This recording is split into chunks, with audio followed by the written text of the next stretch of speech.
บัดนี้เป็นครั้งที่40ตรงกับวันที่9มิถุนายนพศ2569ข้าพเจ้าเนื้อพระองค์เจ้าเมืองมหาศูนย์17ขอเปล่งวาจาสาธยายพุทธมนต์และสาธยายธรรมถวายเป็นพุทธบูชาธรรมบูชาสังฆบูชาและเป็นอาจาริยบูชาแด่องค์หลวงพ่อและหลวงปู่ศิลาขอเทพเทวดาเจ้าทั้งหลายโปรดจงมาอนุโมทนาในการสวดสาธยายของข้าพเจ้านี้ขออนุภาพคุณพระรัตนตรัยครูบาอาจารย์และเทพเทวดาทั้งหลายโปรดจงบันดาลให้จิตของข้าพเจ้าเป็นสมาธิอันควรแก่การสวดสาธยายนี้ต่อไป อะระหังสัมมาสัมพุทโธภควาพุทธังภควันตังอภิวาเทมิสวากขาโตภควตาธัมโมธัมมังนัมสสามิสุปฏิปันโนภควโตสาวกสังโฆสังฆังนามามิบทสวดชุมนุมเทวดาสมันตาจากกาวาเรสวตราคาสันตุเทวตาสัทธมังมุนิราชสาสุนันตุสังฆโมคคัตังสักเคกาเมจารุเปกิริสิกขารัตเตจตัยติเขวิมานีติเปรเทสักขเมจารุวนาคหเนเคหาวตุนิเขเต ภูมาตายันตุเทวาชนะถาลวิสเมยขะคันธพานาคาสุขันตาสันติเตยามุนิวารวาจานังสัทวเมสุนันตุธรรมสวนากาโลอายัมพันตาธรรมสวนากาโลอายัมพันตาธรรมสวนากาโลอายัมพันตาบทสวดนามกาสิทธิคาถานะโมตัสสะภะคะวะโตอะระหะโตสัมมาสัมพุทธัสสะนะโมตัสสะภะคะวะโตอะระหะโตสัมมาสัมพุทธัสสะนะโมตัสสะภะคะวะโตอะระหะโตสัมมาสัมพุทธัสสะ บทสวดสัจจกริยาคาถานาทีเมสารนังยังพุทโธเมสารนังวรังเอเตนะสัจจวเชนะโสติเมหุตุสัพพทานาทีเมสารนังยังธัมโมเมสารนังวรังเอเตนะสัจจวเชนะโสติเมหุตุสัพพทานาทีเมสารนังยังสังโฆเมสารนังวรังเอเตนะสัจจวเชนะโสติเมหุตุสัพพทาบทสวดมหาสมัยสูตรเอวเมสุตังเอกังสัมมยังภควาสักเกสุวิหารติกัปปิวัตุสมิงมหาวเนมหาตาภิกขุสังเชนะ สัตถิงปัจจามะเตหิพิคุสัตเตหิสัตถิเหวะอรหันเตหิทัสสะหิจาโลกะปะโตหิเทวตาเยปุยนะสันนิพิตังหติสัพพวันตังทัสสะนิยพิคุสันจะนาตโคจตุนังสุทาวาสกายิกานังเทวานังเอตัสสะโหติยังโภภควาสักเกสุวิหารติกัปปิโลสุสมิงมหาวเนมหาตาภิกขุสังคินะสัตถิงปัจจามะเตหิพิคุสัตเตหิสัตถิเหวะอรหันเตหิทัสสะหิจาโลกะปะโตหิเทวตาเยปุยนะสันนิพิตังหติภควันตังทัสสะนิยพิคุสังฆะยานุนามะยังปิเยนะภควาเตนุปัสสังฆามายามะปัสสังฆามิตวาภควโตสัจเจตเตภะคะทาภาสายิมาติ อันตโกตาเทวตาสายถาปีนามาพลวาปุริโสสัมมันติตังวาปะหังมัสสารยะภาษาตังวาปะหังสัมมิชยะเอวะเมวะสุทาวาเสสุเทเวสุอัตตรหิตาภควโตปุระโตปัจจุระหังสุอันตโกตาเทวตาภควันตังอภิวาเทตวาเอกัมมันตังอัตังสุเอกัมมันตังตาโกเอกาเทวตาภควโตสันนิเกยิมังหังอภาสิมาสมโยปาวานัสมิงเทวกายาสมาคตาคตัมหัติมังธรรมะสมยังทิตาเยวะอปราชิตาสังคติ นาถโกวปราเทวตาภควโตสันเกยมังคังอภิสิตตาพิทวสมาทันตุจิตังอัตโนชุกังมังสุสารติวานิตานิกาเหตวะอินทยานิมคันติปันติตาตินาถโกวปราเทวตาภควโตสันเกยมังคังอาภาสีเชตวะคีลังเชตวะปริทังอินทคีลังโอหัตวะเมชาเตจารติสุทาวิมาลาสกุมตาสุขันตาสุสุนาคาตินาถโกวปราเทวตาภควโตสันเกยมังคังอาภาสีเยจิพุทธังสรนังคตาเสนเตคัมิสันติปายัมพิมปะหายามนุสังเหียนเทวกายังปัจจุโกเรสันติติ นาตโกภควาภิกขุมันเตสียบุญนาภิกขเวทัสสะสุโลกาตุสุเทวตาสมิติตังหุติตถาคตังทัสสะนิยภิกขุสมัจจะ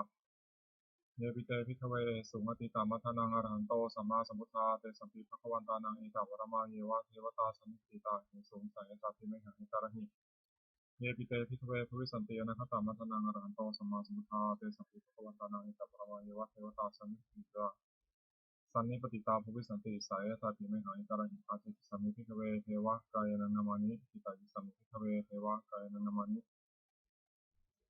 เทศิสัมมิพิทเวเทวะกายังนามานิตังสุนตาสัตตมนาสิกรธาภาสิสัมมิติเอวามเตติโกเตภิกขุภควโตปัจจสุโสภควายตถวตะ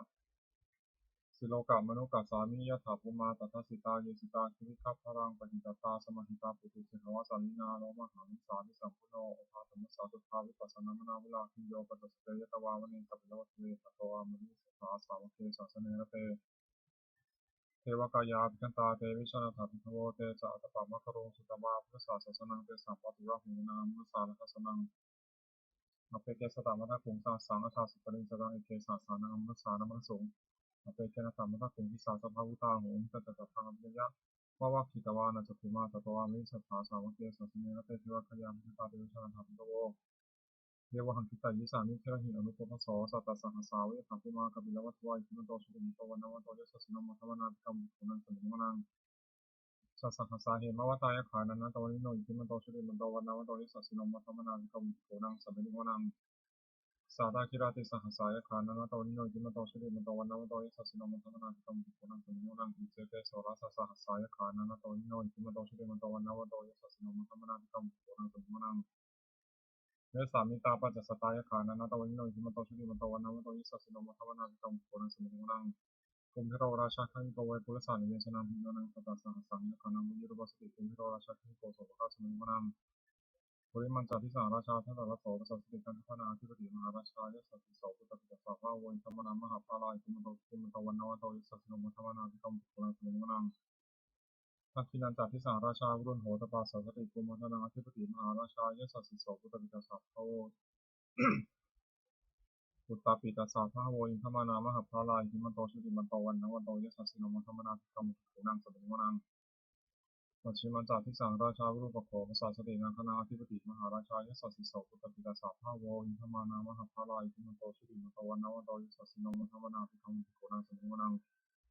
อุตรัญจากที่สังราชากุเวโรตปาสัสริยคณาธิปติมหาราชายสัสสิโสปุตติตาสาภาโวอินทมานามหาภาลายกุมโตสุติมโตวันนวันโตยสัสสิโนมธรรมนาภิกขมุขโกนังสมิงวนังปุริมาที่สังทัตตารัตโถทักขิเนนาวุรุณหโกปัจฉิเนนาวุรุปโขกุเวโรตังที่สังตาลเตมหาราชาสมันตาตุตโรทิสาทัพพลมนาคันสุวเนกัปปิลวัฏเวเตสามัญญาวิโรตัสสานาคูวันจานิกาสถามัญญาสุเรนทุเวเรนทุวิภูชาวิภูโตสหัสสันทโนกรรมเสโสชาคินุทันทุนิคันทุชาปนโตปมัญโยจาเทวสุโตจมาตลิปิตาเสโนตะคันตะโพนโรราชาชโนตะโพนาคูปัญจสิโกเจวะติมทโรสุริยวัชสาเอเตตเนจาราชโนกันทภาสาราชิมุธรรมนาภิกรมนังสมิงวนัง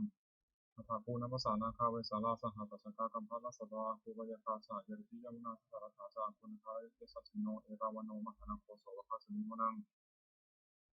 เยนาคาราเชสหัสสาหารันติทิพาทิชาปกิวิสุทธจักโขวิหายสเตวนัมมชปตาจิตาสุปนาอิติเดสานัมังหาพยันตทานาคาราชานามาสิสุปนโตเขมมกาสิพุโตสานันหิวจันหิอุปวะหายันตานาคาสุปนาสารนามคังคุตังชิตาวชิระหัตเถนะสมุทังสุรทิตาปตารวาสาวเสเตอิทิมโตยสัสสิโนกาลคัญชามหาวิสมาสุรธนเวคัสสาวิปติปิสุติจาปหาราโทนมุติสหัสสันตปุตตานังสัตเทโรตนามกาสเมหิตวะพนิสนังราหุคทามุปาคมุงสมโยคณิพระเตติกุณังสิมนังนาโปตเทวาปทวีจาเตโชวายโยตถะกมงรุณาวรุณาเทวาสมโมจายะสัพพะสหามิตากรุณาคายิกาคุเทวายะสัสสิโนทัสสิเตทุสัพพะยาสัพเพนันตวันิโนจิมโตสุติมันโตวันนวันโตยสัสสิโนมธรรมนาภิกรรมุขโขนังสมิงวนังเวนทุจเทวาสหลิจะอัสมาจัตุเวยมาจันทสุเมสาเทวาจันทมัคคูบุรคิตาสุริยสุริสาเทวาสุริยมัคคูบุรคิตานักขันติปุรคิตวาภูมิทวรหังกาวสุนังวาสวเสโทสัพพะคาปุรินทโททัสเสเตทัสสัทธากายาสัพเพนะตาวิโนอิทิมโตสุติมันโตวันนวันโตยสัสสิโนมธรรมนาภิกรมุขโขนังสมิงวนังนาคาภูสังภูเทวาชาลามคิสิทาริวะอริกาตโรชดาอุมาปุพานิทัสสิโนวารุณาสหัสมาจาจุตาจาเนสิกาสุเรยะวิตาภัวภัวสาวเนสิโนทัสเสเตทัสสัทธากายาสัพเพนะตาวิโนอิทิมันโตสุติมันโตวันนวันโตยสัสสิโนมธรรมนาภิกรมุขโขนังสมิงวนังสมานามหาสมานามนุสามานุสตมากิทาปทุสิกาภัวภูมโนมสิกาอาโหหะโยเทวายจัลตวสิโนปาราคามหาปาราคาเทวายสัสสิโนทัสเสเตทัสสัทธากายาสัพเพนะตาวิโนอิทิมันโตสุติมันโตวันนวันโตยสัสสิโนมธรรมนาภิกรมุขโขนังสมิงวนังสุกาการุมหารุณาอคุยคณะสัสสะโอทัตติหาปมุขาอุเทวาจักนาสัทธามตหะราชามิสกาจันยสัสสิโนทะยังราคาพิโนยุตสายโยสติทัสเสเตทัสสัทธากายาสัพเพนะตาวิโนอิทิมันโตสุติมันโตวันนวันโตยสัสสิโนมธรรมนาภิกรมุขโขนังสมิงวนังเตมิยาตุสิตายามากัตกาจายสัสสิโนสัมพุทธกาลามาเสถาชุลินามาจาสวานิมานนเทวาโคตาภูปาราวินิตาทัสเสเตทัสสัทธากายาสัพเพนะตาวิโนอิทิมันโตสุติมันโตวันนวันโตยสัสสิโนมธรรมนาภิกรมุขโขนังสมิงวนังสัพเพเทเทวานิกายาสัพเพนานาตวนิโนนามันวายนาคันจุมิเยสัพพสาสะภวุตตาสติมันติยังอุคตินามานาสวามิมุขตรังนาคัมจันทวาติตาติตังสุปรามาปรามโตจาปุตาอิทิมโตสังสานังกุมโรวิโสชาโสวะคาสัมภวนัง สัสสะพระมาโลกานังมหาพระมาพิจิตรมโนชิติมโตปิสมากโยยสัสสิโสทัสเสถาอิสราภูปจิกาวสวัตติโนเตสัจจามชตวาคาหาริโตปะริวริโตเตจะสัพเพวินเตสิงคเทเวสัพพมะเกมรัสนัตกามิตสสะคณะสามัญทิยังเอกาคณะถาพันธารักขินัพนุโตสมัตตาปริวาริกามาวามุจิตาโกตินังอิติตถามาเสโนกันหาเสนังอเปสยิปานินาตลัมหะจัสสารังกตวานะเพระวังยะถาตอุสโกมิโตทะยันโตสิริโตตถาโสปิทาวเตสังคุโตเสยงวเสตันตสัพพังอภิญญาวะวะคิตวานันตปุมาตโตอามันตยิสัทธาสาวเกสาสเนระเตมรัสนัตตาเตชนะทัพพิโวเอจาตปามะกรุงสุตวาพุทธศาสสนังตาตาคิหิปะกะมุนิสังนปวิชยุงสัพเพวิชิตาสังฆามาพิยติตายสัสสินมตันติสังบุตหิสาวกาเตชนะสุตติบทสวดบูชาหลวงปู่ทวดนะโมโพธิสัตว์คันติเนียอิภควานะโมโพธิสัตว์คันติเนียอิภควานะโมโพธิสัตว์คันติเนียอิภควานวโกวาฉบับประชาชนสมเด็จพระมหาสมณเจ้ากรมพระยาวชิรยานวโรรสธรรมวิภาคทุกกะหมวดสองทำมีอุปการะมากสองอย่างหนึ่งสติความระลึกได้สองสัมปชัญญะความรู้ตัวทำเป็นโรคบาลคือคุ้มครองโรคสองอย่างหนึ่งฮิริความละอายแก่ใจสองอุตตปะความเกรงกลัวทำอันทำให้งามสองอย่างหนึ่งคือความอดทนสองสุรจารความเพียรบุคคลหาได้ยากสองอย่าง หนึ่งบุปการีบุคคลผู้ทำอุปการะก่อนสองกตัญญูกตเวทีบุคคลผู้รู้อุปการะที่เขาทำแล้วตอบแทนสามติกาคือหมวดสามรัตนะสามอย่างพระพุทธหนึ่งพระธรรมหนึ่งพระสงฆ์หนึ่งท่านผู้สอนให้กับชุมชนประพฤติชอบด้วยกายวาจาใจตามพระธรรมวินัยที่ท่านเรียกว่าพระพุทธศาสนาชื่อพระพุทธเจ้าสองพระธรรมวินัยที่เป็นคำสั่งสอนของท่านชื่อพระธรรมสามหมู่ชนที่ฟังคำสอนของท่านและปฏิบัติชอบตามพระธรรมวินัยชื่อพระสงฆ์คุณของรัตนะสามอย่างพระพุทธเจ้ารู้ดีรู้ชอบด้วยพระองค์เองก่อนแล้วสอนผู้อื่นให้รู้ตามด้วยพระธรรมย่อมรักษาผู้ปฏิบัติไม่ให้ตกไปในที่ชั่วพระสงฆ์ปฏิบัติชอบตามคำสอนของพระพุทธเจ้าแล้วสอนผู้อื่นให้ทำตามด้วยในการที่พระพุทธเจ้าทรงสั่งสอนสามอย่างหนึ่งทรงสั่งสอนเพื่อจะให้ผู้ฟังรู้ยิ่งเห็นจริงในธรรมที่คนรู้คนเห็นสองทรงสั่งสอนมีเหตุให้ผู้ฟังอาจตรองตามเห็นจริงได้สามทรงสั่งสอนเป็นอัศจรรย์คือผู้ปฏิบัติตามย่อมได้ประโยชน์โดยสมควรแก่การปฏิบัติโอวาทของพระพุทธเจ้าสามอย่างหนึ่งเว้นจากทุจริตคือประพฤติชั่วด้วยกายวาจาใจสองประกอบสุจริตคือประพฤติชอบด้วยกายวาจาใจสามทำใจของคนให้หมดจดจากเครื่องเศร้าหมองใจมีโลภโกรธหลงเป็นต้นทุจริตสามอย่างหนึ่งประพฤติชั่วด้วยกายและกายทุจริตสองประพฤติชั่วด้วยวาจาด้วยวจีทุจริตสามประพฤติชั่วด้วยใจด้วยมโนทุจริตกายทุจริตสามอย่างฆ่าสัตว์หนึ่งละช่อหนึ่งประพฤติผิดในกามหนึ่งวจีทุจริตสี่อย่างพูดเท็จหนึ่งพูดส่อเสียดหนึ่งพูดคำหยาบหนึ่งพูดเพ้อเจ้อหนึ่งมโนทุจริตสามอย่างโลภอยากได้ของเขาหนึ่งปฏิบัติปองร้ายเขาหนึ่งผิดจากกองทำหนึ่งทุจริตสามอย่างนี้เป็นกิจไม่ควรทำควรจะละเสีย สุจริตสามอย่างหนึ่งประพฤติชอบด้วยกายและกายสุจริตสองประพฤติชอบด้วยวาจาและวจีสุจริตสามประพฤติชอบด้วยใจและมโนสุจริตกายสุจริตสามอย่างเว้นจากฆ่าสัตว์หนึ่งเว้นจากละช่อหนึ่งเว้นจากประพฤติผิดในกามหนึ่งวจีสุจริตสี่อย่างเว้นจากพูดเท็จหนึ่งเว้นจากพูดส่อเสียดหนึ่งเว้นจากพูดคำหยาบหนึ่งเว้นจากพูดเพ้อเจ้อหนึ่งมโนสุจริตสามอย่างไม่โลภอยากได้ของเขาหนึ่งไม่พยายามลงด้อยเขาหนึ่งชอบตามคองทำหนึ่งสุจริตสามอย่างนี้เป็นกิจควรทำควรประพฤติอกุศลมูลสามอย่างรากเหง้าของอกุศลและกุศลมูลมีสามอย่างคือโลภะอยากได้หนึ่งโทสะคิดประทุษร้ายเขาหนึ่งโมหะหลงไม่รู้จริงหนึ่งเมื่อกุศลมูลเหล่านี้โลภะโทสะโมหะก็มีอยู่แล้วส่วนอื่นที่ไม่เกิดขึ้นก็เกิดขึ้นที่เกิดแล้วก็จะมากขึ้นถึงมีผลเสียกุศลมูลสามอย่างรากเหง้าของกุศลและกุศลมูลมีสามอย่างคืออโลภะไม่อยากได้หนึ่งโทสะไม่คิดประทุษร้ายเขาหนึ่งโมหะไม่หลงหนึ่งถ้ากุศลมูลเหล่านี้อโลภะอโทสะโมหะก็ดีอยู่แล้วกุศลอื่นที่ยังไม่เกิดขึ้นก็เกิดขึ้นที่เกิดแล้วก็เจริญมากขึ้นเหตุนั้นควรให้เกิดในสันดานสัพพิสัพบัญญัติคือข้อที่สัตบุรุษตั้งไว้สามอย่างหนึ่งทานสละสิ่งของของตนเพื่อเป็นประโยชน์แก่ผู้อื่นสองปฏิบัติชาถือบวชปฏิบัติเว้นจากเบียดเบียนกันและกันสามมาตาปิฎูปฐานปฏิบัติมารดาบิดาของตนให้เป็นสุขอปันนกะปฏิปทาคือปฏิบัติไม่ผิดสามอย่างอินทรียสังวรคือสำรวมอินทรีย์หกตาหูจมูกลิ้นกายใจไม่ให้ยินดียินร้ายในวรรณรูปฟังเสียงดนตรีเล่นรสถูกต้องพุทธภารู้ธรรมรมด้วยใจสองโภชเนมัตตัญญตารู้จักประมาณในการกินอาหารแต่พอสมควรไม่มากไม่น้อยสามชาคริยานุโยคประกอบความเพียรเพื่อจะชำระใจให้หมดจดไม่เห็นแก่น้อยมากนักบุญกริยาวัตถุสามอย่างสิ่งเป็นที่ตั้งแห่งการบำเพ็ญบุญเรียกบุญกริยาวัตถุโดยย่อมมีสามอย่างหนึ่งทานามัยมือเสลยเพื่อการบริจาคทานสองศีลไมัยบุญสำเร็จด้วยการรักษาศีลสามภ าวนาไม่บุญสำเร็จเป็นการเจริญภาวนาสามัญลักษณะ3อย่างลักษณะที่เสมอกันแก่สังขารทั้งปวงเรียกสามัญลักษณะไตรลักษณ์ก็เรียกแต่เป็น3อย่าง1อนิจจตาความเป็นของไม่เที่ยง2ทุกขตาความเป็นทุกข์3อนัตตาความเป็นของไม่ใช่ตนจตุกะขมวด4วุฒิคือธรรมเป็นเครื่องเจริญ4อย่าง1สัพพุริสังเสวะพบท่านผู้ประพฤติชอบด้วยกายวาจาใจที่เรียกว่าสัตบุรุษ2สัทธรรมสวนะฟังคำสั่งสอนของท่านโดยเคารพ3โยนิโสมนสิการถูกต้องให้รู้จักสิ่งดีหรือชั่วโดยอุบายที่ชอบ4ธรรมานุธรรมะปฏิปติประพฤติธรรมสมควรแก่ธรรมซึ่งได้ตองเห็นแล้วจาก1ปฏิรูปะเทสาวาสาอยู่ในประเทศอันสมควร2สัพพะสุปัสสยะครอบสัตตบุรุษ3อัตตสัมมาปณิธิตั้งตนไม่ชอบ4ปุเพกตาบุญญาตาความเป็นผู้ได้ทำความดีไม่ได้ฟังก่อนทำ4อย่างนี้หยุดเราลดนำมาสู่ความเจริญคติ4ลำเอียงพระรักใคร่เล่นฉันทคติ2ลำเอียงพระไม่ชอบการเล่นโทสะคติ3ลำเอียงพระข่าวเล่นโมหะคติ4ลำเอียงพระโกยพยาคติคติ4ประการนี้ไม่ควรประพฤติอันตรายของภิกษุสามเณรผู้บวชใหม่4อย่าง1อดทนต่อคำสอนไม่ได้คือเบื่อต่อคำสั่งสอนที่เกียจทำตาม2เป็นคนเห็นแก่ปากแก่ท้องทนความอดอยากไม่ได้3เพื่อในกรรมคุณพยายามอยากให้สุขยิ่งขึ้นไป4รักผู้หญิงภิกษุสามเณรผู้หวังความเจริญแก่ตนควรระวังอย่าให้อันตราย4อย่างนี้มีได้ประธานคือความเพียร4อย่าง1สังวรประทานเพียรระวังไม่ให้บาปเกิดขึ้นในสันดาน2ปหานประทานที่ละบาปที่เกิดขึ้นแล้ว3ภาวนาประทานเพียรที่กุศลเกิดขึ้นในสันดาน4อนุรักษณาประทานที่รักษากุศลที่เกิดแล้วไม่ให้เสื่อมความเพียร4อย่างนี้เป็นความเพียรชอบควรประกอบที่มีในตนอธิษฐานธรรมคือความที่ควรตั้งไว้ในใจ4อย่าง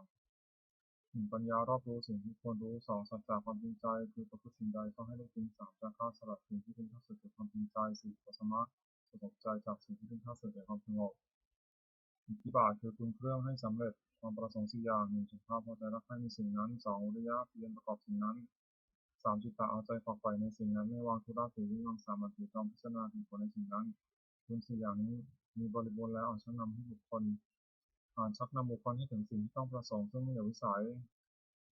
ควรทำความไม่ประมาทในที่4สถาน1ในการละกายทุจริตประพฤติกายสุจริต2ในการละวจีทุจริตประพฤติวจีสุจริต3ในการละมโนทุจริตประพฤติมโนสุจริต4ในการรับความเห็นผิดทำความเห็นให้ถูกอย่าง1ระวังใจไม่ให้กำหนัดในอารมณ์เป็นที่ตั้งแห่งความกำหนัด2ระวังใจไม่ให้ขัดเคืองในอารมณ์เป็นที่ตั้งแห่งความขัดเคือง3ระวังใจไม่ให้หลงในอารมณ์เป็นที่ตั้งแห่งความหลง4ระวังใจไม่ให้มัวเมาในอารมณ์เป็นที่ตั้งแห่งความมัวเมา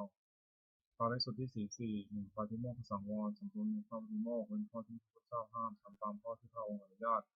2อินทรียสังวรสำรวมใน4 6คือตาหูจมูกลิ้นกายใจไม่ให้ยินร้ายในวรรณรูปฟังเสียงดนตรีเป็นต้น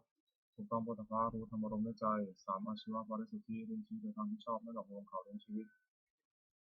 4ปัจจยปัจจเวคขณะพิจารณาเสียก่อนจึงบริโภคปัจจัย4คือจีวรมิถบาทเสนาสนะและเภสัชไม่บริโภคด้วยตัณหาอารักขกรรมฐาน4พุทธานุสติระลึกถึงคุณของพระพุทธเจ้าที่มีในพระองค์ทรงเพื่อคุณแก่ผู้อื่น2เมตตาแผ่ในใจจิตที่จะให้สัตว์ทั้งปวงสุขข้างหน้า3อสุภาพพิจารณาร่างกายตนและผู้อื่นให้เห็นเป็นไม่งาม4มรณสติถึงความตายจะมีแต่ตนกรรมฐาน4อย่างนี้ควรเจริญชนิดพรหมวิหาร4เมตตาความรักใคร่ปรารถนาจะให้เป็นสุข2กรุณาความสงสารที่จะช่วยคนทุกข์3มุทิตาความพอยินดีเมื่อผู้อื่นได้ดี4อุเบกขาความวางเฉยไม่มีใจไม่เสียใจเมื่อผู้อื่นความวิบัติ4อย่างนี้เป็นเครื่องอยู่ของผู้ใหญ่สติปัฏฐาน4 1กายานุปัสสนา2เวทนานุปัสสนา3จิตตานุปัสสนา4ธรรมานุปัสสนาสติกำหนดพิจารณากายเป็นอารมณ์ว่ากายนี้สาวกายไม่ใช่สัตว์บุคคลตัวตนเราเขาเรียกกายานุปัสสนาสติกำหนดพิจารณาเวทนาคือสุขทุกข์และไม่ทุกข์ไม่สุขเป็นอารมณ์ว่าเวทนานี้สักว่าเวทนาไม่ใช่สัตว์บุคคลตัวตนเราเขาเรียกเวทนานุปัสสนาสติกำหนดพิจารณาใจที่เศร้าหมองหรือผ่องแผ้วเป็นอารมณ์ว่าใจนี้สักว่าใจไม่ใช่สัตว์บุคคลตัวตนเราเขาเรียกจิตตานุปัสสนาสติกำหนดพิจารณาธรรมที่เป็นกุศลหรืออกุศลที่ต้องเกิดกับใจเป็นอารมณ์ว่าธรรมนี้ก็สักว่าธรรมไม่ใช่สัตว์บุคคลตัวตนเราเขาเรียกธรรมานุปัสสนาธาตุกรรมฐานธาตุ4คือธาตุดินเรียกปฐวีธาตุธาตุน้ำเรียกอาโปธาตุธาตุไฟเรียกเตโชธาตุธาตุลมเรียกวายธาตุธาตุนันใดมีลักษณะแข็งธาตุนั้นเป็นปฐวีธาตุนั้นที่เป็นภายในคือผมขนเล็บฟันหนังเนื้อเอ็นกระดูกเยื่อในกระดูกม้ามหัวใจตับหัวใจปอดไส้ใหญ่ไส้น้อยอาหารใหม่อาหารเก่า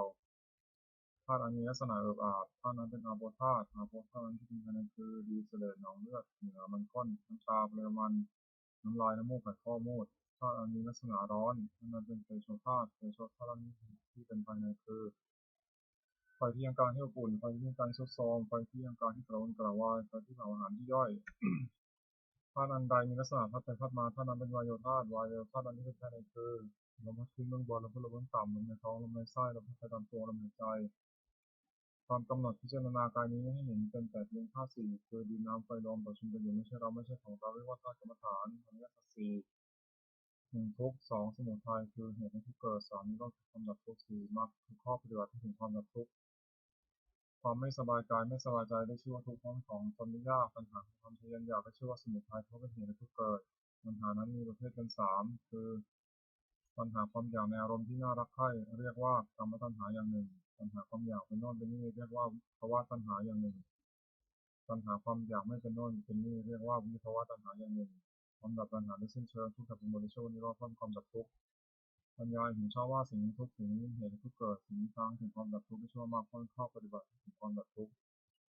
นอกนั้นมีองค์8ประการคือปัญญาเห็นชอบหนึ่งดำริชอบหนึ่งเจรจาชอบหนึ่งทำการงานชอบหนึ่งวิธีชอบหนึ่งทำความดีชอบหนึ่งตั้งสติชอบหนึ่งตั้งใจชอบหนึ่งปัญจกะคือหมวดห้าอนันตริยกรรมห้าหนึ่งมาตุฆาตฆ่ามารดาสองปิตุฆาตฆ่าบิดาสามอรหันตฆาตฆ่าพระอรหันต์สี่โลหิตตุกบาททำร้ายพระพุทธเจ้าจนถึงยำเท้า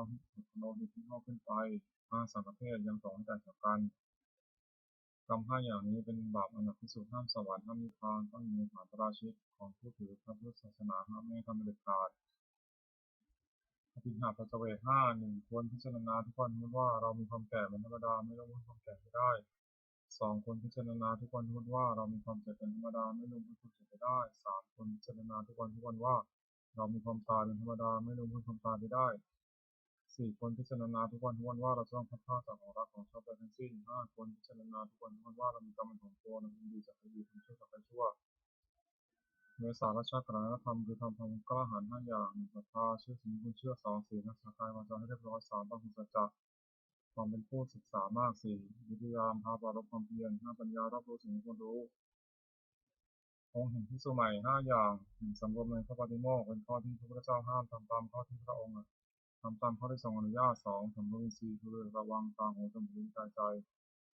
ไม่ให้หยิบยืมได้ครอบงำได้ในเวลาเห็นรูปในตาเป็นต้นสามความเป็นคนไม่อกระเริกเฮฮาสี่อยู่ในสนะอันสงัดห้ามีความเห็นชอบพิสุใหม่ค่อนข้างมีทำห้าอย่างนี้องค์แห่งธรรมะก็คือในเทศห้าอย่างหนึ่งแสดงธรรมไปโดยลำดับไม่ขาดรัดไม่ขาดความสองอ้างเหตุผลแนะนำให้ผู้ฟังเข้าใจสามตั้งจิตเมตตาปรารถนาให้เป็นประโยชน์แก่ผู้ฟังสี่ไม่แสดงธรรมเพื่อเห็นแก่ลาภห้าไม่แสดงธรรมเพื่อพระตนและผู้อื่นหรือว่าไม่ยกตนเสียดผู้อื่นภิกษุผู้ได้ธรรมะก็คือคุณตั้งองค์ห้าอย่างนี้ในตนธรรมะสวนานิสงส์คือนิสงส์การฟังธรรมห้าอย่างหนึ่งผู้ฟังธรรมย่อมได้ฟังสิ่งที่ไม่เคยฟังสองสิ่งใดได้เคยฟังแล้วแต่ไม่เข้าใจชัดเพิ่มเข้าใจถึงนั้นชัดสามบรรเทาความสงสัยเสียได้สี่ทำความเห็นถูกต้องได้ห้าจิตของผู้ฟังย่อมผ่องใสพละคือทำเป็นกำลังห้าอย่างหนึ่งศรัทธาความเชื่อสองวิริยะความเพียรสามสติความระลึกได้สี่สมาธิความตั้งใจมั่นห้าปัญญาความรอบรู้อินทรีย์ห้าก็เรียกเพราะเป็นใหญ่ในจิตของตนนิวรณ์ห้าทำอันกั้นจิตไม่ให้บรรลุความดีเรียกว่านิวรณ์ห้าอย่างหนึ่งพอใจรักใคร่ในอารมณ์ที่ชอบใจมีรูปเป็นต้นเรียกว่ากามฉันทะสองปองร้ายผู้อื่นเรียกพยาบาทสามความที่จิตหดหู่และเคลิบเคลิ้มเรียกถีนมิทะสี่ฟุ้งซ่านและรำคาญเรียกอุทจักกุกุจักห้าลังเลไม่ตกลงได้เรียกวิจิกิจฉาขันธ์ห้าการกลับใจนี้เรียกออกเป็นห้ากองเรียกขันธ์ห้าหนึ่งรูปสองเวทนาสามสัญญาสี่สังขารห้าวิญญาณห้าสี่คือดินน้ำไฟลมประชุมกันเป็นการนี้เรียกว่ารูปความรู้สึกอารมณ์ว่าเป็นสุขคือสบายกายสบายใจหรือเป็นทุกข์คือไม่สบายกายไม่สบายใจหรือเฉยๆคือไม่ทุกข์ไม่สุขเรียกว่าเวทนาความจำได้ไม่รู้จำรูปเสียงกลิ่นรสโผฏฐัพพะรู้ธรรมอารมณ์ที่เกิดกับใจได้เรียกว่าสัญญาเจตสิกธรรมคืออารมณ์ที่เกิดกับใจเป็นส่วนดีเรียกกุศลมีส่วนชั่วเรียกกุศลเป็นส่วนกลางไม่ดีไม่ชั่วเรียกอัพยากฤิเรียกว่าสังขารความรู้อารมณ์ในเวลาเมื่อรูปมากระทบตาเป็นต้นเรียกว่าวิญญาณขันธ์ห้านี้ย่นเรียกว่านามรูปเวทนาสัญญาสังขารวิญญาณรวมเข้าเป็นนามรูปรวมเป็นรูปสักกะคือหมวดหกคารวะหกอย่างความเอื้อเฟื้อในพระพุทธเจ้าหนึ่งในพระธรรมหนึ่งในพระสงฆ์หนึ่งในความศึกษาหนึ่งในความไม่ประมาทหนึ่งในปฏิสันถานหนึ่งในปฏิสันถานคือต้อนรับปราศัยหนึ่งภิกษุควรทำคารวะหกประการนี้สารานิยธรรมหกอย่างทำเป็นที่ตั้งแห่งความให้ระลึกถึงเรียกสารานิยธรรมมีหกอย่างคือหนึ่งเข้าไป ตั้งกายกรรมประกอบด้วยเมตตาในผู้ที่ถูกสามเณรทั้งต่อหน้าและรับหลังเพื่อช่วยผลปล่อยกิจธุระของเพื่อนกันด้วยกายมีบริวารที่ถูกฆ่าเป็นต้นด้วยสีเมตตา2ข้าพเจ้าวจีกรรมประกอบด้วยเมตตาในเพื่อนที่สุดสามเณรทั้งต่อหน้าและรับหลังเพื่อช่วยผลปล่อยในกิจธุระของเพื่อนกันด้วยวาจาเช่นกล่าวสั่งสอนเป็นต้นด้วยจิตเมตตา3ข้าพเจ้ามโนกรรมประกอบด้วยเมตตาในเพื่อนที่สุดสามเณรทั้งต่อหน้าและรับหลังคือที่แต่สิ่งที่เป็นประโยชน์แก่เพื่อนกัน4แบ่งปันลาภที่ตนได้มาแล้วโดยชอบธรรมแก่เพื่อนที่สุดสามเณรไม่ห่วงไว้บริโภคตนผู้เดียว5รักษาศีลบริสุทธิ์เสมอกันกับเพื่อนที่สุดสามเณรอื่นๆไม่ทำตนที่เป็นที่ทำผิดของผู้อื่น6มีความเห็นร่วมกันกับภิกษุสามเณรอื่นๆไม่ว่ากับใครๆเพราะมีความเห็นผิดกันทำอย่างนี้ทำผู้ประพฤติที่เป็นที่รักที่เคารพของผู้อื่นเป็นไปเพื่อความสงเคราะห์แก่กันเป็นไปเพื่อความไม่วิวาทแก่กันเป็นไปเพื่อความพร้อมเพรียงเป็นหนึ่งเดียวกันอายตนะภายใน6ตาหูจมูกลิ้นกายใจอินทรีย์6ก็เรียกอายตนะภายนอก6รูปเสียงกลิ่นรสโผฏฐัพพะคืออารมณ์ที่มาถูกต้องกายธรรมคืออารมณ์ที่เกิดกับใจอารมณ์6ก็เรียกวิญญาณ6อาศัยรูปกระทบตาเกิดความรู้ขึ้นเรียกจักขุวิญญาณอาศัยเสียงกระทบหูเกิดความรู้ขึ้นเรียกโสตวิญญาณอาศัยกลิ่นกระทบจมูกเกิดความรู้ขึ้นเรียกคณวิญญาณอาศัยรสกระทบลิ้นเกิดความรู้ขึ้นเรียกชิวหวิญญาณอาศัยโผฏฐัพพะกระทบกายเกิดความรู้ขึ้นเรียกกายวิญญาณอาศัยธรรมเกิดกับใจเกิดความรู้ขึ้นเรียกมโนวิญญาณสมบัติ6อายตนะภายในมีตาเป็นต้นอายตนะภายนอกมีรูปเป็นต้นวิญญาณมีจักขุวิญญาณเป็นต้นการได้สัมผัสมีชื่อตามอายตนะภายในเป็น6คือจักขุสัมผัสโสตสัมผัสคานสัมผัสชิวหสัมผัสกายสัมผัสมโนสัมผัสวิญญาณ เวทนา6สัมผัสนั้นเป็นปัจจัยให้เกิดเวทนาเป็นสุขบ้างทุกข์บ้างไม่ทุกข์ไม่สุขบ้างมีชื่อตามอายตนะภายในเป็น6คือจักขุสัมผัสชาเวทนาโสตสัมผัสชาเวทนาคานสัมผัสชาเวทนาชิวหสัมผัสชาเวทนากายสัมผัสชาเวทนามโนสัมผัสชาเวทนาธาตุ6 1ปฐวีธาตุคือธาตุดิน2อาโปธาตุคือธาตุน้ำ3เตโชธาตุคือธาตุไฟ4วายโยธาตุคือธาตุลม5อากาศธาตุคือช่องว่างมีในกาย6วิญญาณธาตุคือความรู้อะไรได้สัตตกะคือหมวด7อปาริหานิยธรรม7อย่างทำให้เป็นที่ตั้งแห่งความเสื่อมเป็นไปความเจริญฝ่ายเดียวชื่อว่าอปาริหานิยธรรมมี7อย่างคือ1มันประชุมกัน12เมื่อประชุมก็พร้อมเพรียงกันประชุมเมื่อประชุมก็พร้อมเพรียงกันเลิกและพร้อมเพรียงช่วยกันทำกิจที่สงฆ์จะต้องทำ3ไม่บัญญัติสิ่งที่พระพุทธเจ้าไม่บัญญัติขึ้นไม่ถอนสิ่งที่พระองค์ทรงบัญญัติไว้แล้วสมาทานศึกษาอยู่ในสิกขาบทธรรมที่พระองค์ทรงบัญญัติไว้4ภิกษุเราใดเป็นผู้ใหญ่เป็นประธานในสงฆ์เคารพนับถือภิกษุเหล่านั้นเชื่อฟังถ้อยคำของท่าน5ไม่ร่วมหน้าแก่ความอยากที่เกิดขึ้น6ยืนอยู่ในเสนาสนะป่า7ทั้งถือว่าเพื่อนภิกษุสามเณรซึ่งเป็นผู้มีศีลที่ยังไม่มุสาวาทถอนมาที่มาแล้วขออยู่เป็นสุขทำ7อย่างนี้ตั้งอยู่ในผู้ใดผู้นั้นไม่มีความเสื่อมเลยมีแต่ความเจริญฝ่ายเดียว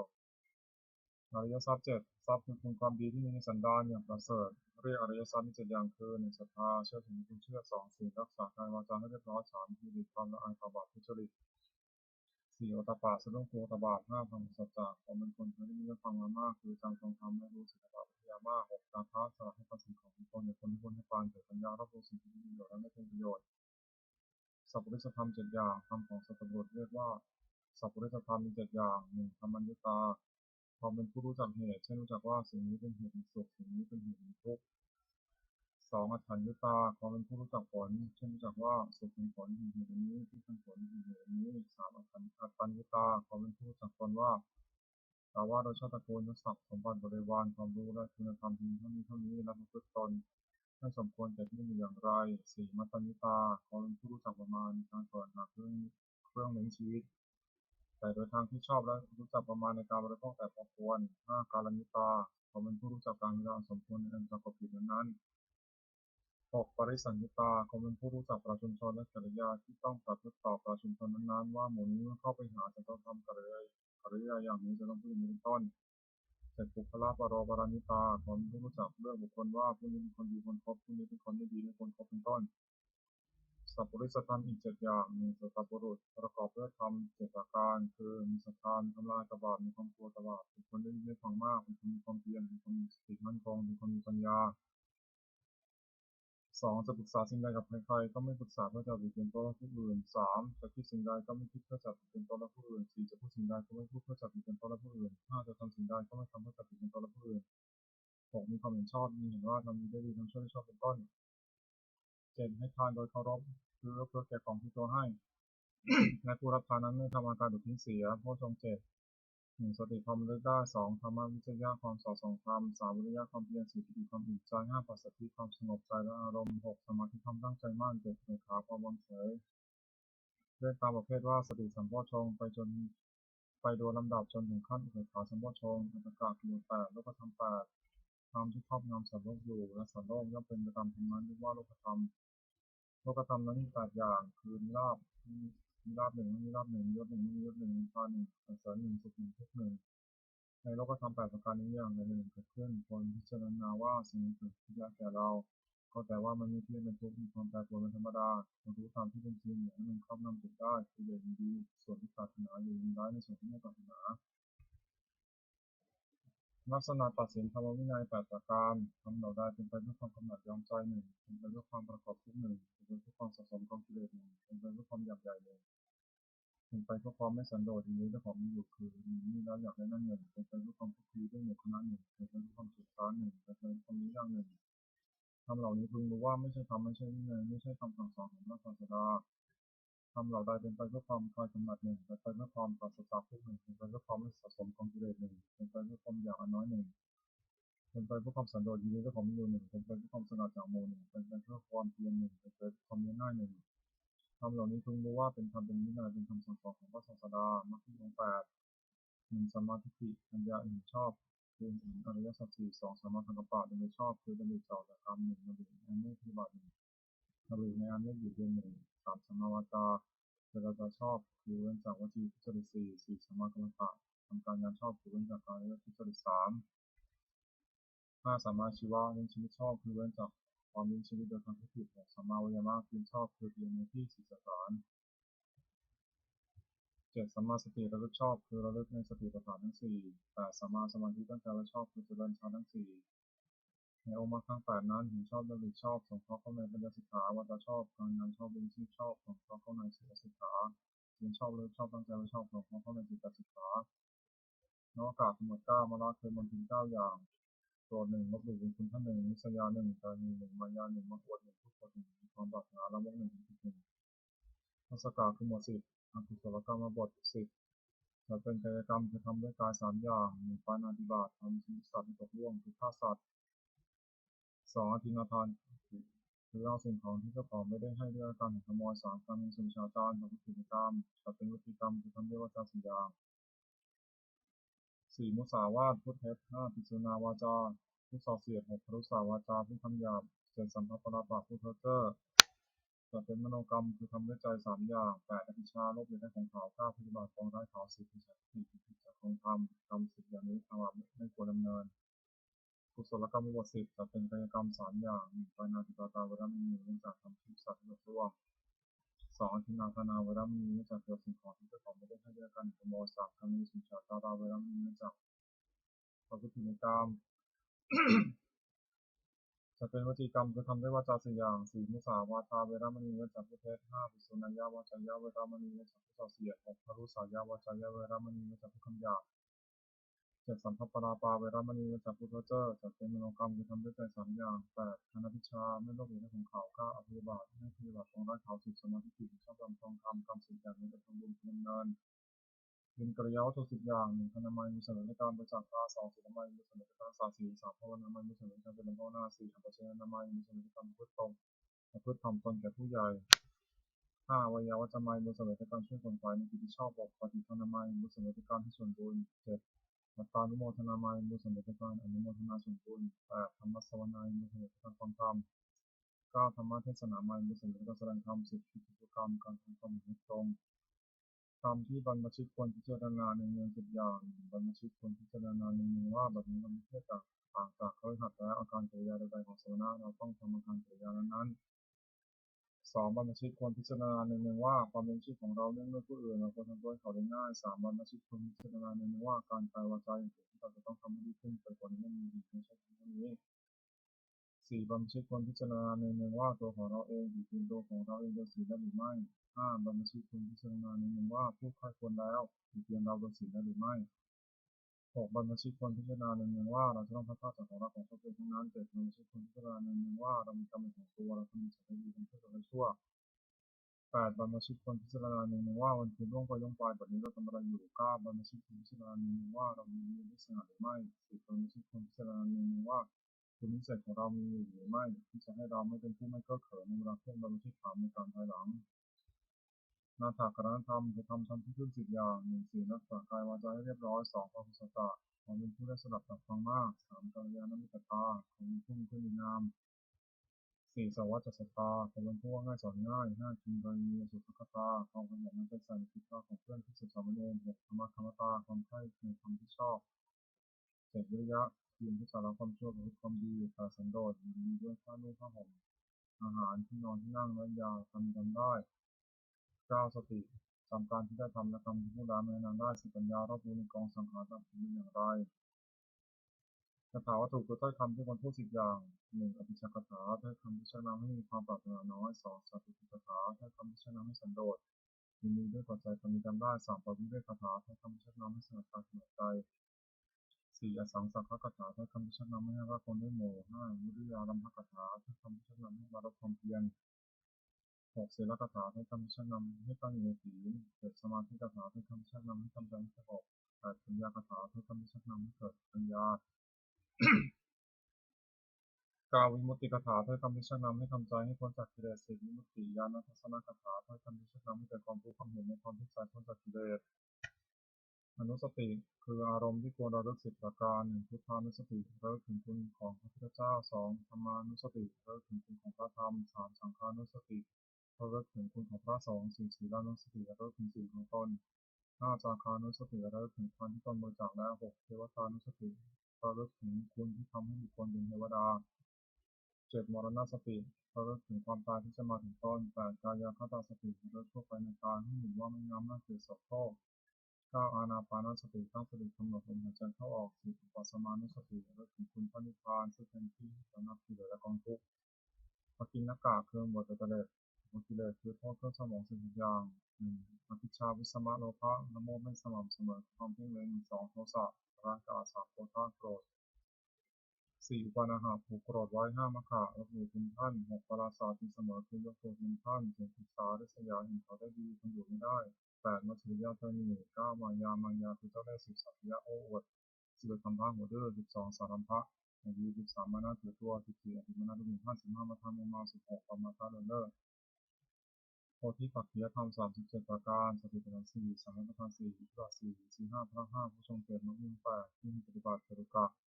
กรรมกิเลสคือกรรมเครื่องสมอง4อย่าง1ปาณาติบาตทำชีวิตสัตว์ให้ตกล่วง2อธินาทานคือสิ่งของที่เจ้าของไม่ได้ให้ด้วยกันขโมย3การมีสุนชาจารประพฤติผิดในกรรม4มิจฉาวาทพูดเท็จกรรม4อย่างนี้นักปราชญ์ไม่ขัดกันเลยอบายมุขคือเหตุเครื่องชิบหาย4อย่าง1ความเป็นนักเล่นหญิง2ความเป็นนักเล่นสุรา3ความเป็นนักเล่นการพนัน4ความคบคนชั่วเป็นมิตรโทษ4ประการนี้ไม่ควรประกอบทิฏฐิทำนิกถาประโยชน์คือประโยชน์ในปัจจุบัน4อย่าง1ฐานะสัมปทาพร้อมเรื่องความหมั่นในการประกอบกิจเครื่องเลี้ยงชีวิตก็ดีในการศึกษาเราเรียนก็ดีในการทำธุระหน้าที่ของตนก็ดี2รักษาสัมปทานถึงพร้อมในการรักษาคือรักษาทรัพย์ที่แสวงหามาได้ด้วยความหมั่นไม่ให้เป็นอันตรายก็ดีรักษาการเงินของตนไม่เสื่อมเสียไปก็ดี3กัลยาณมิตรตาความมีเพื่อนเป็นคนดีไม่คบคนชั่ว4สมาชีวิตาความมีชีวิตตามสมควรแก่กำลังทรัพย์ที่หาได้ไม่ให้เกิดเครื่องนับไม่ให้เป็นไฟนับสัมปรายุทธาประโยชน์ผลประโยชน์ภายหน้า4อย่างศรัทธาสัมปทาถึงความไม่ศรัทธาคือเชื่อสิ่งที่คนเชื่อซึ่งเชื่อว่าทำดีดีคนเชื่อเป็นต้น2ศีลสัมปทาถึงความไม่ศีลคือรักษากายวาจาเรียบร้อยดีไม่มีข้อ3การฆ่าสัมปทาถึงความไม่การบริจาคทานถึงการเป็นสุขที่แก่ผู้อื่น4ปัญญาสัมปทาถึงความไม่ปัญญารู้จักบาปบุญคุณโทษประโยชน์ไม่ใช่ประโยชน์เป็นต้นที่ตาปฏิรูปคนเทียมนิด4จำพวก1คนตอกล่อ2คนมีแต่พูด3คนหัวกระชอก4คนชักชวนในทางที่หายคน4จำพวกนี้ไม่ใช่มิตรแต่เป็นคนเทียมนิดไม่ควรครบ1คนปอกล่อมีลักษณะ4 1คิดเราจะได้ฝ่ายเดียว2เสียให้น้อยคิดน้อยได้มาก3ไม่มีใครแก่ตัวจึงรับเอาผิดของเพื่อน4คบเพื่อนต้องเห็นแก่ประโยชน์ของตัว2คนนี้แต่พูดมีลักษณะ4 1เก็บเอาของโน้นมาปราศัย2อ้างเอาของที่ไม่มีมาปราศัย3เพราะด้วยสิ่งหาประโยชน์ไม่ได้4ออกปากที่ไม่ได้3คนหัวประจบมีลักษณะ4 1จะทำชั่วก็คอยตาม2จะทำดีก็คอยตาม3ต่อหน้าว่าสรรเสริญ4ต่างตั้งนินทา4คนชักชวนในทางที่ผ่านมีลักษณะ4 1ชักชวนหรือเมา2ชักชวนที่กลางคืน3ชักชวนให้มัวเมาในการเล่น4ชักชวนการพนันมิตรแท้4จำพวก 1มิตรมีอุปการะ 2มีร่วมสุขร่วมทุกข์3มีแง่ประโยชน์4มิตรมีความรักใคร่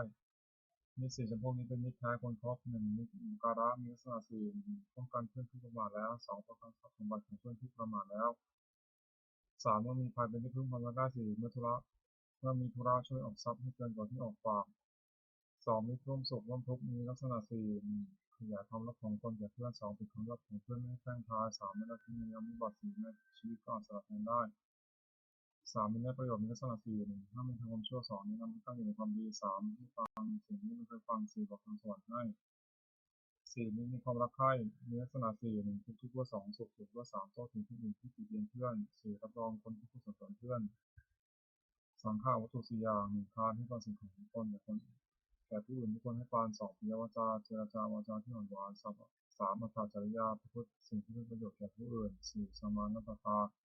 ความเป็นคนมีตนเสมอไม่ถือตัวคุณ4อย่างนี้เป็นเครื่องยึดเหนี่ยวใจของผู้อื่นไว้ได้สุขของคฤหัสถ์4อย่าง1สุขเกิดจากความมีทรัพย์2สุขเกิดจากการจ่ายทรัพย์บริโภค3สุขเกิดจากความไม่ต้องมีหนี้4สุขเกิดแต่ประกอบการงานที่ปราศจากโทษความปรารถนาของบุคคลในโลกที่สมหมายได้ยาก4อย่างขอสมบัติจงเกิดมีแก่เราโดยทางที่ชอบ2ขอยศจงเกิดมีแก่เรากับญาติพวกพ้อง3ขอเราจงรักษาอายุให้ยืนนาน4เมื่อสิ้นชีพแล้วขอเราจงไปบังเกิดในสวรรค์ทำเป็นเหตุให้สมหมายมีอยู่4อย่าง1ศรัทธาสัมปทานถึงพร้อมด้วยศรัทธา2ศีลสัมปทานถึงพร้อมด้วยศีล3จาคะสัมปทานถึงพร้อมด้วยบริจาคทาน4ปัญญาสัมปทานถึงพร้อมด้วยปัญญาตระกูลอันมั่งคั่งจะตั้งอยู่นานไม่ได้เพราะศรัทธา4ไม่แสวงหาพัสดุที่หายแล้ว2ไม่บูรณะพัสดุที่ค้ำค่า3ไม่รู้จักประมาณในการบริโภคสมบัติ4ตั้งสัตย์เด็กบุตร4ให้เป็นแม่เรือนพ่อเรือนผู้หวังจะดำรงตระกูลคนเว้นสถาน4ประการนี้เสียธรรมของพระวา4 1สัจจะสัตย์ซื่อในการสอนธรรมะรู้จักผลของตน3ขันติอดทน4จะฆ่าสละให้คนสิ่งของคนเป็นคนที่คนให้ปันปัญจกะประโยชน์เกิดแต่การถือพกทรัพย์5อย่างแสวงหาพกทรัพย์ได้ในทางที่ชอบแล้ว1เลี้ยงตัวมารดาบิดาบุตรภรรยาบาปได้ให้มีสุข2เลี้ยงเพื่อนฝูงให้มีสุข3มาปัดอันตรายที่เกิดแก่ในต่างๆ4คำพี5อย่างคือกอไก่ยาเตตีสงเคราะห์ญาติขอไข่ยาตีตีข้อรับแขกขอควายถูกพับเทราปีทำบุญอุทิศให้ผู้ตายงองูนัตตีถวายเป็นหลวงมีภาษีกรเป็นต้นจอบจานเทวตาปีทำบุญอุทิศให้เทวดา5บริจาคทานในสาวนาพรามผู้ประพฤติชอบศีล5ปานาติปาตาวรมีเนื่องจากทำชีวิตสัตว์ให้ตกลงไป2อธินาธนาวรมีเนื่องจากถือสิ่งของที่เจ้าของไม่ได้ให้ด้วยการขโมย3กาเมสุมิจฉาจาราเวรมณีเว้นจากประพฤติผิดในกาม4สาวาทาเวรมณีเว้นจากประเภท5สุราเมรยมัชฌัปปมาสถานาเวรมณีเว้นจากดื่มน้ำเมาคือสุราและเมรัยอันเป็นที่ตั้งของประมาทศีล5ประการนี้พฤหัสโหราศาสตร์เป็นนิสวิสาวนานิชาคือการขันไม่ชอบทำ5อย่างค้าขายที่ประหาร2ค้าขายในรถ3ค้าขายจะเป็นสำหรับค่าเพื่อเป็นอาหาร4ค้าขายน้ำเมา5ค้าขายยาพิษการค้าขาย5อย่างนี้เป็นข้อห้ามวสงฆ์ไม่ประกอบสมบัติของวสงฆ์5ประการประกอบด้วยศรัทธา2มีศีลบริสุทธิ์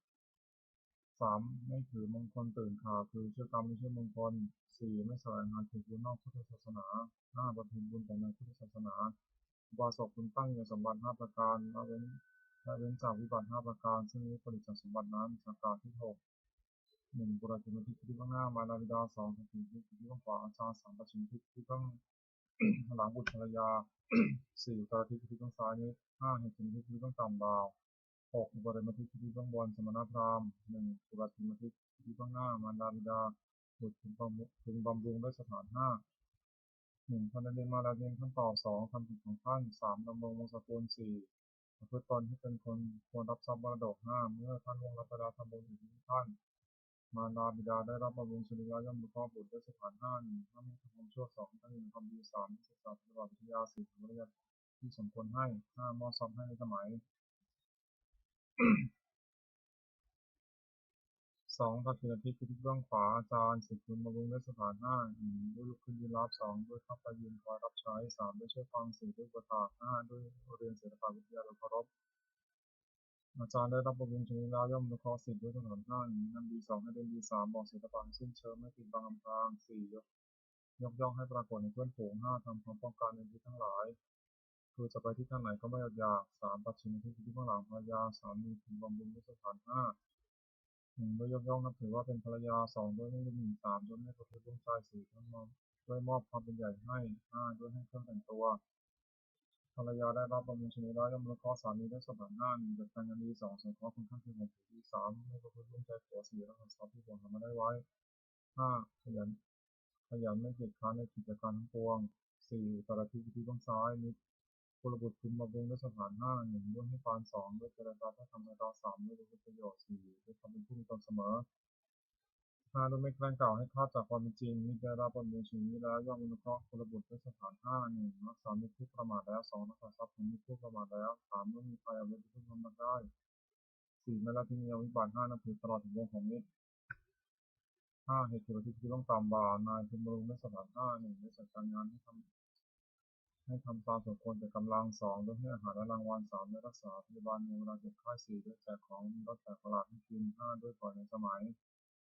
บ่าวได้รับบำรุงชีวิตแล้วย่อมอนุเคราะห์นายด้วยสถาน1ลุกขึ้นทำการงานก่อนนาย2แล้วการงานทีหลังนาย3เอาแจกของที่นายให้4ทำการงานให้ดีขึ้น5นำคุณของนายไปสรรเสริญในที่นั้น6อุปริมาทิฏฐิของบวชสมณพราหมณ์กลบุตรคุณบำรุงด้วยสถาน1ด้วยกายกรรมคือทำอะไรประกอบด้วยเมตตา2ด้วยวจีกรรมคือพูดอะไรประกอบด้วยเมตตา3ด้วยมโนกรรมคือคิดอะไรประกอบด้วยเมตตา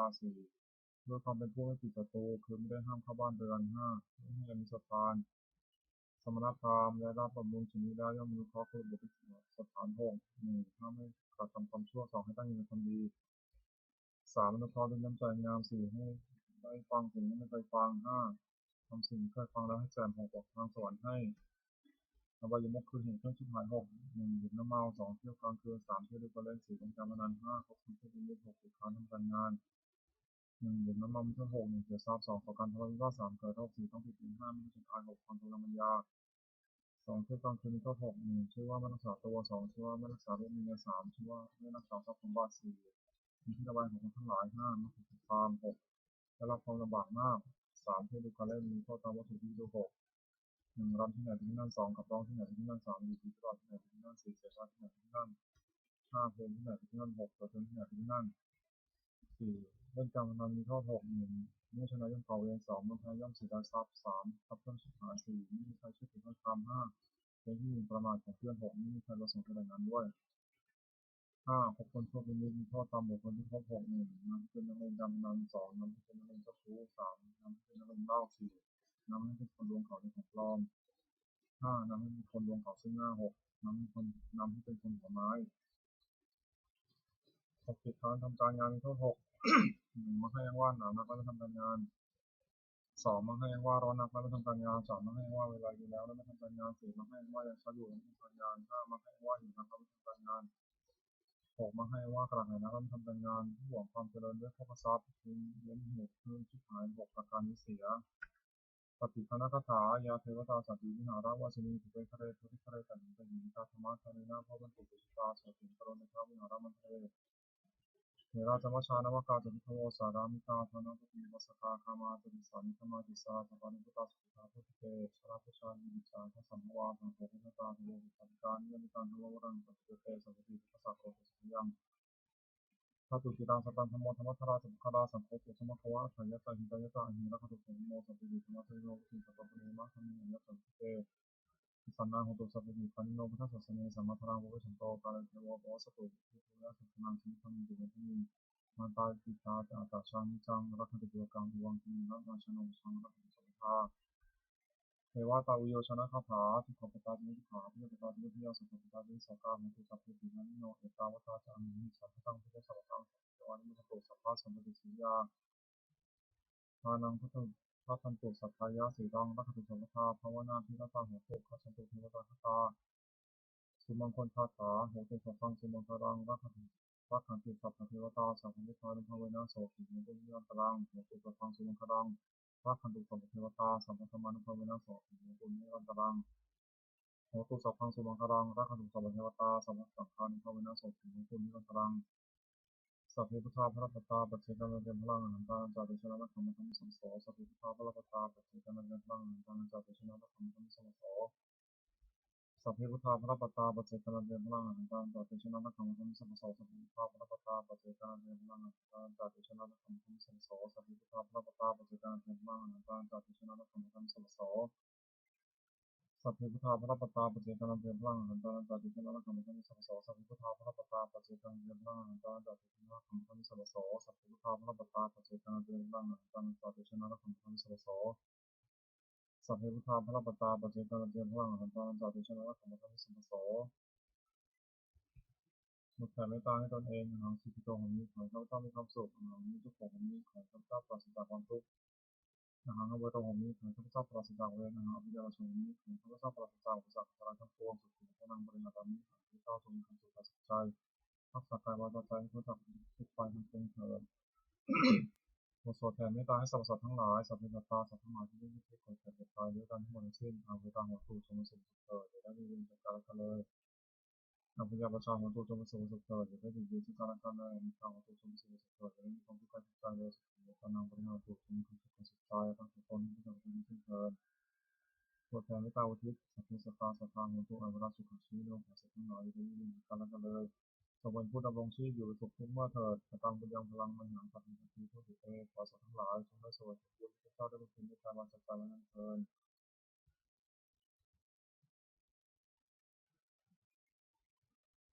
ขออานิสงส์แห่งผลบุญกุศลนี้จงเป็นสัมมาสิริมงคลแก่ข้าพเจ้าข้าปลอดภัยจากทุกโศกโรคภัยอันตรายทั้งปวงไม่มีอย่างไรได้สุจริตมั่นคงเป็นสัมมาอาชีวชอบธรรมคำว่าไม่มีอดอยากยากจนของนี้ข้าพเจ้าขอให้ข้าพเจ้ามีสมาธิจิตตั้งมั่นในพระธรรมคำสอนขององค์สมเด็จพระสัมมาสัมพุทธเจ้าดำรงอยู่ในธรรมดีงามตลอดกาลนานอีกทั้งขอเทพเทวดาทั้งหลายผู้ได้อนุโมทนาสาธุการในบุญกุศลนี้โปรดประสิทธิ์ประสาทขอน้อมส่งพระพรมงคลไปสู่วัตถุมงคลขอโชคที่สุดที่มันหนาเงินมุสลารวมถึงวัตถุมงคลทั้งปวง3 สิ่งนั้นเลยที่จะสร้างขึ้นที่เกี่ยวกับพุทธภาพเทวานุภาพหรือพันธภาพศักดิ์สิทธิ์อำนวยผลที่เสด็จมงคลแก่ผู้ครอบครองและประชาชนทุกประการเทอญ